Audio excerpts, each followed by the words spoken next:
Israel, tetapi mendiami orang-orang tertentu, para nabi, para imam dan yang khusus, raja-raja khusus, mereka didiami roh.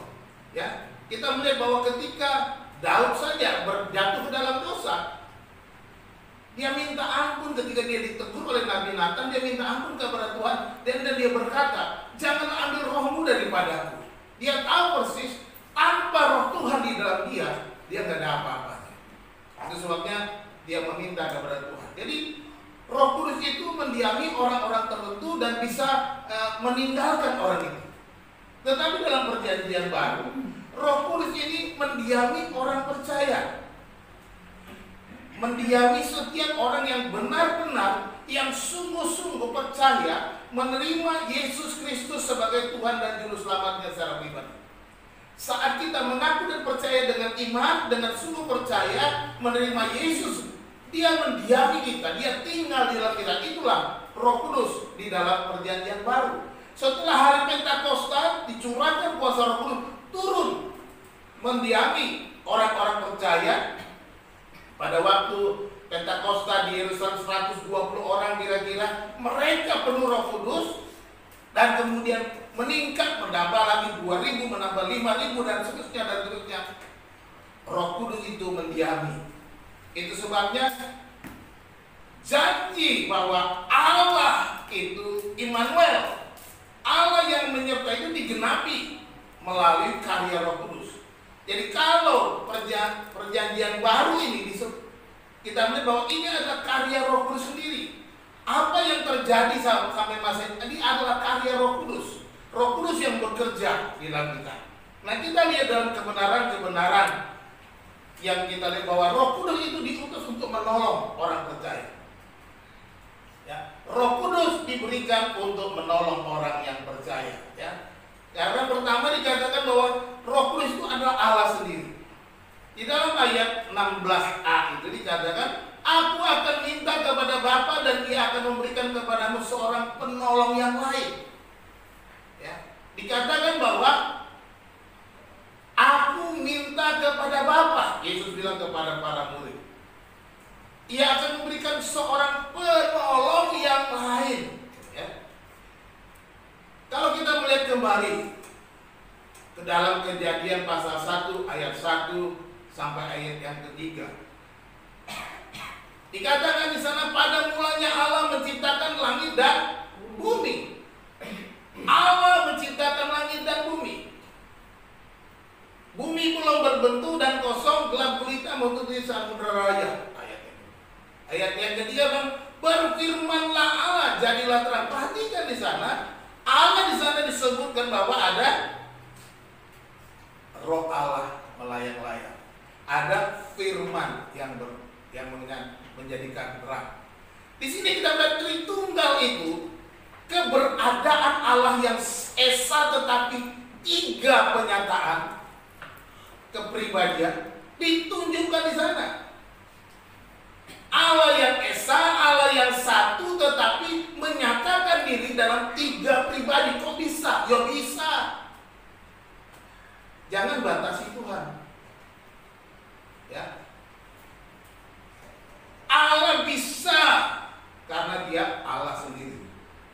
Dia menyatakan dirinya dalam tiga pribadi yang bekerja dengan luar biasa dalam penciptaan. Ini menunjukkan bahwa Roh Kudus itu bukan baru ada setelah hari Pentakosta.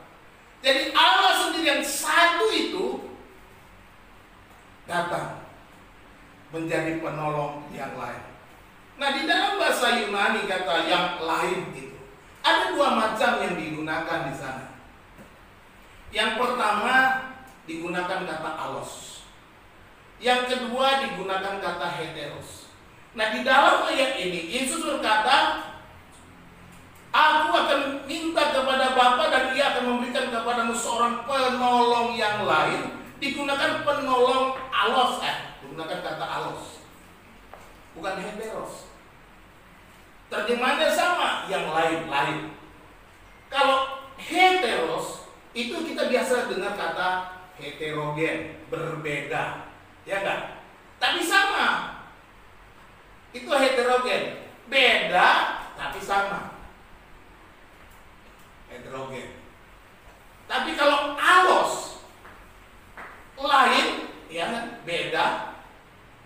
sama. Allos itu artinya sehakikat. Jadi lain tapi beda. Heteros itu lain tapi berbeda. Memang penolong yang lain benar-benar berbeda secara benar. Contoh saja. Kalau saya berbeda dengan mimbar ini karena ini heteros, benda hidup dan benda mati. Tetapi saya allos dengan saudara, sama-sama manusia. Perbandingan itu, saya beda dengan Henny. Beda nggak? Beda, tapi sama-sama orang. Perbandingan sama. Saya beda dengan mimbar, ya beda jauh. Itu heteros.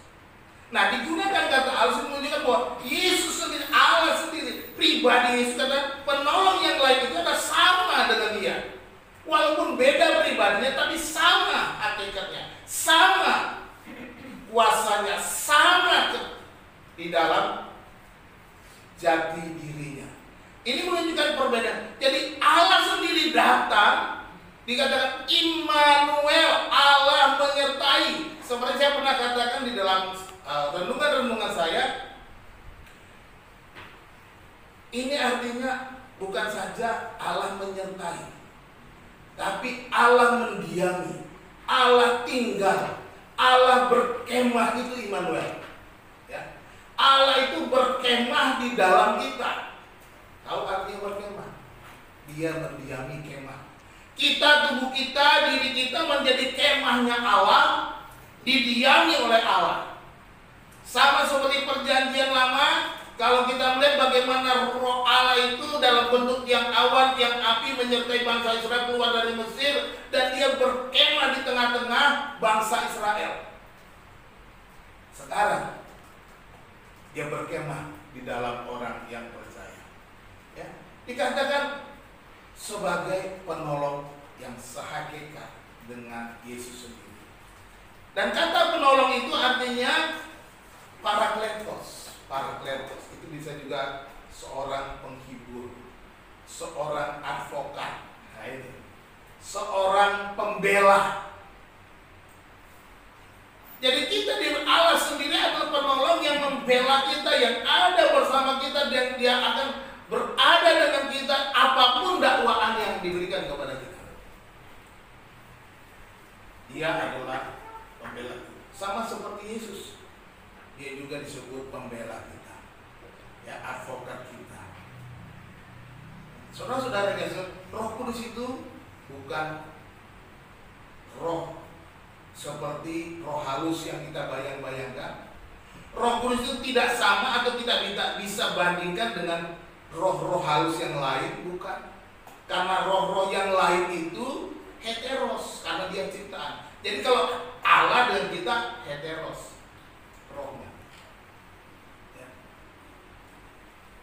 Jadi kalau roh-roh yang lain seperti malaikat, roh-roh jahat itu diciptakan. Roh-roh jahat, roh-roh roh-roh baik, semua itu diciptakan. Tetapi Allah sendiri dia penciptanya. Roh Kudus ini, penolong ini adalah pencipta. Jadi ini harus kita, karena dia seorang penolong yang diberikan kepada kita, seorang pembela kita, sehakikat dengan Bapa, sehakikat dengan Yesus, maka kita patut memuji, menyerahkan hidup kita sepenuhnya. Artinya apa? Kita harus menyembah dia. Kita harus merendahkan diri di hadapannya. Kita harus menyerahkan seluruh hidup kita kepadanya. Jangan kita mengandalkan diri kita. Yang kedua, dikatakan bahwa Roh Kudus itu menyertai kita.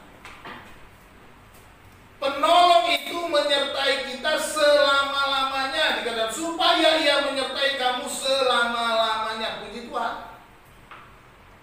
Permanen. Dikatakan supaya ia tinggal bersama dengan kalian sampai selamanya. Itu dalam terjemahan asli. Ya. Menyertai itu artinya supaya ia tinggal. Ya. Digunakan kata kerja meno. Nah, kalau bentuk tunggal, meno itu saya tinggal atau saya berdiam, saya remain. Kalau bahasa Inggris remain itu tinggal, menetap. Nah itu dia katanya, itu kata meno, atau digunakan kata kerja mene di sini. Kalau bentuk orang ketiga tunggal mene, dan kalau orang pertama meno. Meno itu saya tinggal. Sama seperti saya tinggal di Pinang, menetap di Pinang, gitu loh. Ya, itu kita tinggal di sana. Nah, dikatakan roh ini, roh penolong ini tinggal, menetap, stay, ya, remain di dalam kita. Jadi ini bedanya perjanjian lama, perjanjian baru beda jauh. Sekarang roh itu ketika kita percaya dia mene, dia tinggal, dia menetap, dia ada di dalam kita. Dia menjadikan kita rumahnya. Dan dikatakan dia diam di sana selama-lamanya, bukan sementara. Dia tidak tinggal sementara, tetapi dia tinggal selama-lamanya di dalam orang-orang percaya. Yesus juga katakan bahwa dia akan berdiam, stay di sana. Beda, karena dia tinggal di sana. Hello, apa yang harus kita buat? Kalau engkau yakin bahwa Roh Kudus tinggal dalam hati, kalau engkau yakin bahwa Roh Kudus itu berdiam di dalam dirimu, hati-hati. Jaga langkahmu, jaga hidupmu, jaga seluruh aspek hidupmu. Apa yang akan engkau lakukan, tidak ada yang tidak diketahuinya. Oleh sebab itu firman Tuhan katakan, jangan mendukakan Roh Kudus Allah. Ketika kita melakukan dosa, ketika kita hidup dalam dosa, kita sedang mendukakan pribadi Allah sendiri yang tinggal di dalam kita. Hati. Jangan sembarangan. Jangan asal-asalan. Karena dia sana. Ketika engkau jatuh dalam dosa, dia berduka. Ketika engkau di dalam pergumulan, ingat baik-baik. Ketika engkau di dalam pencobaan, ketika engkau di dalam masa-masa kesulitan, Roh Kudus ada di sana mengingatkan engkau. Dia akan bekerja karena dia ada di dalam, dia akan berbicara dengan hati nuranimu. Dosa, dosa, dosa, dosa, dosa. Alarm itu bunyi. Tapi kalau alarm itu enggak bunyi, saya mau tanya, apakah engkau sudah memilikinya di dalam hati?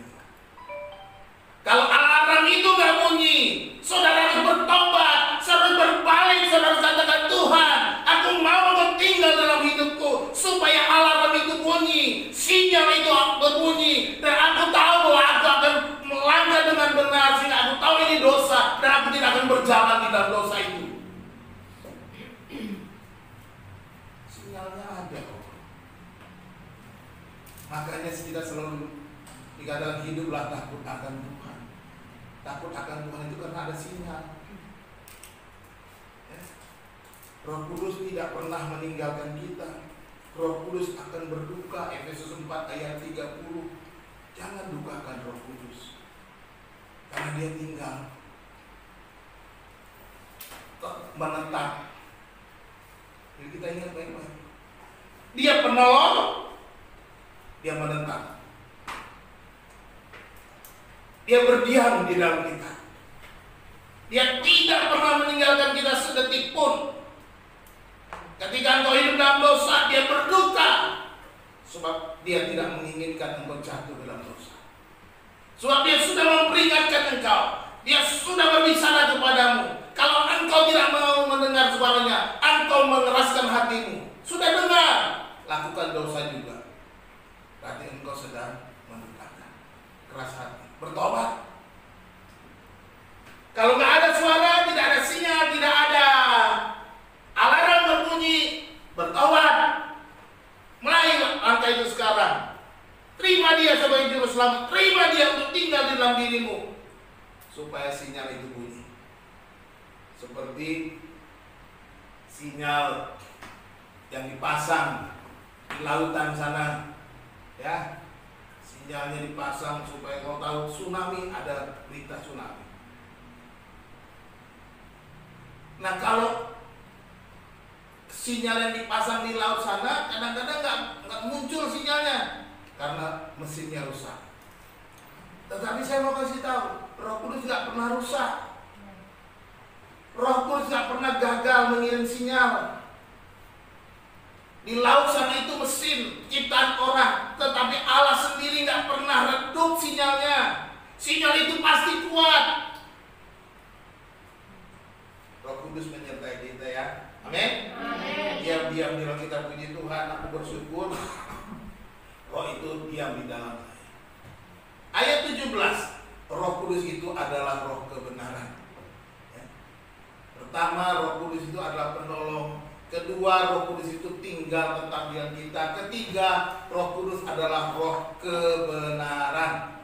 Ayat 17, yaitu roh kebenaran. Dunia tidak dapat menerima dia, sebab dunia tidak melihat dia dan tidak mengenal dia. Tetapi kamu mengenal dia, sebab dia menyertai kamu dan akan diam di dalam kamu.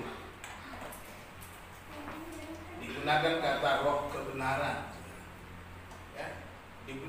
Roh kebenaran itu diberikan kepada orang percaya dan mendiami orang percaya. Roh kebenaran itu tidak dilihat dan tidak dikenal dunia, kata Yesus. Dunia tidak mengenal kebenaran. Maksudnya apa ketika Yesus berbicara ini? Engkau didiami roh kebenaran. Dunia tidak didiami roh kebenaran. Mereka tidak kenal kebenaran. Artinya jangan engkau ikut dunia. Jangan engkau ikut dunia, sebab dunia ini tidak mengenal kebenaran. Kalau engkau ikut dunia, kau pasti hidup dalam kesalahan. Jadi beda. Lihat posisimu, lihat dirimu, lihat keadaanmu sekarang. Engkau memiliki roh kebenaran, di mana engkau mengenal dia yang tinggal di dalammu, dan engkau jangan mengikuti jalan dunia ini. Orang percaya akan dipimpin oleh roh kebenaran. Orang tidak punya orang dunia akan dipimpin dengan jalan dunia. Ya. Ini bedanya. Jadi kalau engkau ada sesuatu masalah, engkau ikut jalan dunia, engkau salah jalan. Sedangkan engkau sudah punya roh kebenaran, tetapi engkau mau cari-cari jalan di jalan dunia ini, keliru. Balik lagi, putar balik. Itu kata map. Ya, kalau kita salah jalan kan mapnya bilang putar balik. Jadi jangan ikut jalan dunia ini. Roh kebenaran akan memimpin kita kepada kebenaran. Roh kebenaran akan memimpin kita kepada hidup dalam kebenaran. Roh kebenaran akan mengubah hidup kita menjadi orang yang benar. Mari kita coba lihat diri kita. Sudahkah kita berjalan dalam kebenaran? Sudahkah kita melangkah dalam kebenaran? Sudahkah hidup kita diubah menjadi orang yang benar? Kita masing-masing selidiki aja. Ya. Saya tidak menuduh siapapun, tetapi karena saya nggak tahu, nggak pernah ketemu, nggak pernah lihat. Saudara yang tahu seperti apa hidup saudara. Saudara yang mengerti diri saudara, apakah saudara hidup dalam kebenaran atau hidup dengan cara dunia? Satu contoh paling gampang. Misalnya saja kita sakit. Contoh sakit. Kita sudah berdoa lama, belum sembuh. Kita sudah pergi ke dokter, belum sembuh. Ya. Akhirnya ada orang bilang, di sana ada orang pintar. Tinggal bawa ayam hijau, ayam hitam, ayam putih, merah, kuning, hijau. Sekarang lagi masalah soal warna. Ya, kamu pasti sembuh katanya. Ngikut. Ini namanya ngikut jalan dunia. Saudaraku yang dikasih, saya ingatkan sekali lagi, jangan pergi ke orang pintar. Kalau engkau sakit, kalau bisnismu tenggelam, kalau persoalanmu begitu berat, kalau engkau disakiti orang, kalau engkau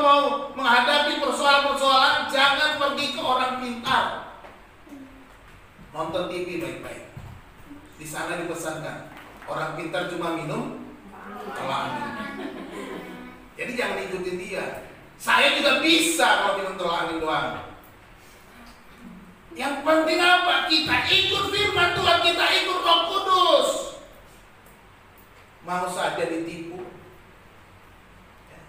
Jangan. Karena kita tinggal, dunia tidak mengenal dia, dunia tidak kenal Allah, dunia tidak akan mengenal kebenaran, kok akan disesatkan. Jadi kita sudah punya yang lebih hebat, Roh kebenaran. Mau ya jangan korbankan yang terbaik untuk hal yang gak berguna.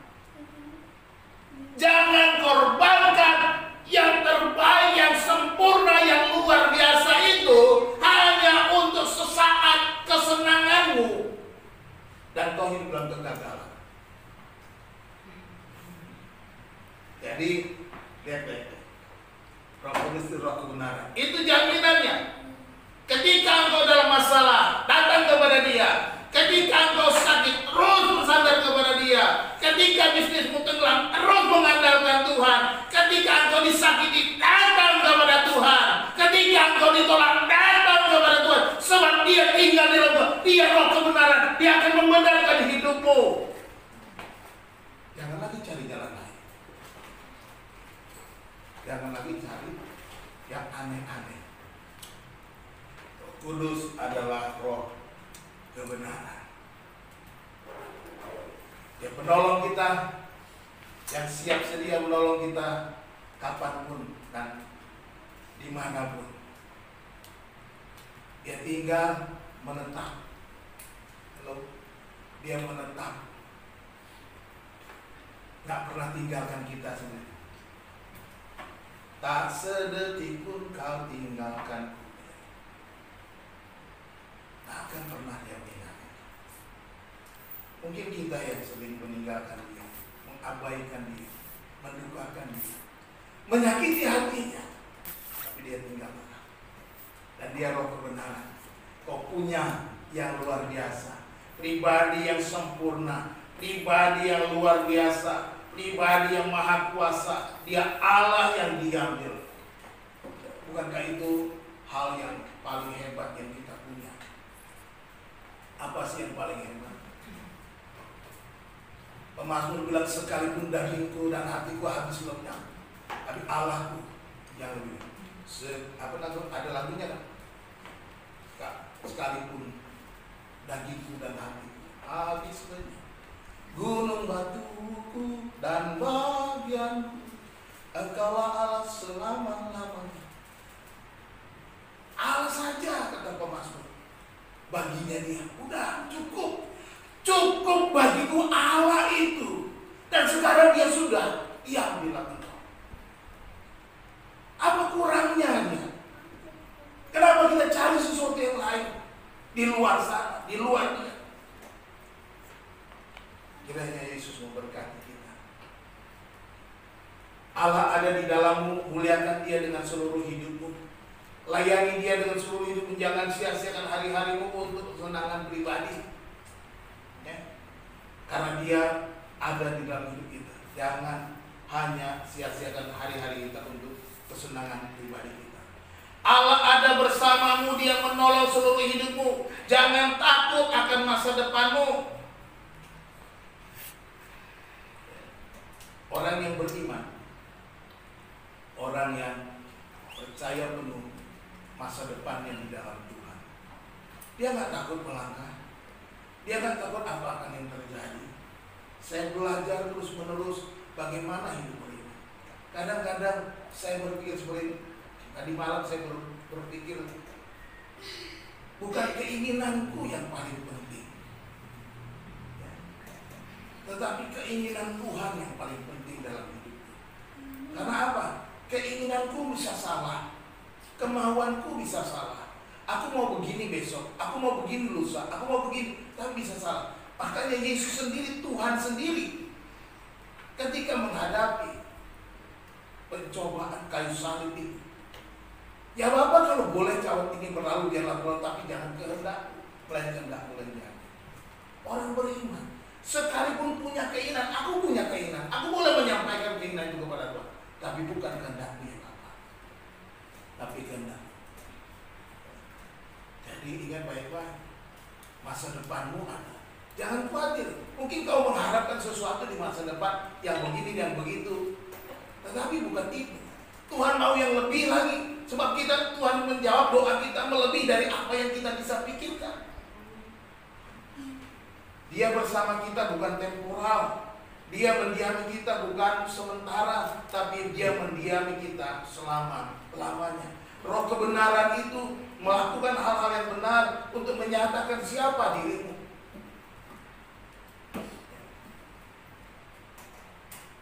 Jadi jangan sampai kita menyatakan sesuatu yang berbeda.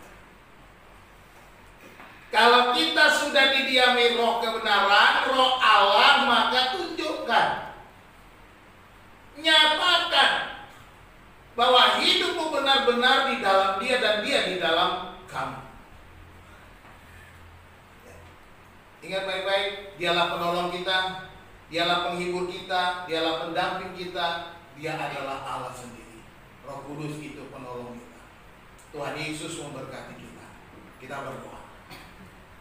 Segala puji syukur bagi-Mu Tuhan, karena kami memiliki roh penolong yang tinggal di dalam kami, yaitu roh kebenaran yang menuntun kami dalam segala kebenaran, yang memberitahukan kami hal-hal yang benar, menuntun hidup kami. Tuhan, tolong kami Tuhan, agar tidak menggadaikan iman kami, agar tidak menggadaikan roh kebenaran yang ada dalam kami hanya untuk kepentingan kami, hanya untuk kesenangan-kesenangan kami. Tuhan, ampuni dosa-dosa kami, ampuni pelanggaran kami, pulihkan kami Tuhan. Jamalah ya Tuhan, biarlah Roh Kudus-Mu Tuhan dimuliakan di dalam hidup kami. Tolong kami agar kami dapat menyatakan kebenaran itu, menyatakan bahwa Allah diam di dalam kami. Terima kasih Tuhan, sebab Engkau berkenan tinggal di dalam kami orang berdosa ini ya Tuhan, dan menguduskan kami, menyucikan kami. Terima kasih Bapa atas kebenaran firman Tuhan pada pagi hari ini. Kiranya Tuhan menolong kami. Tuhan, berkatilah kami semua umat-Mu yang berkumpul di tempat ini dan juga yang ada di rumah, agar Tuhan sendiri mengerjakan kebenaran firman ini di dalam hidup kami masing-masing. Terpujilah Engkau Tuhan, kami bersyukur.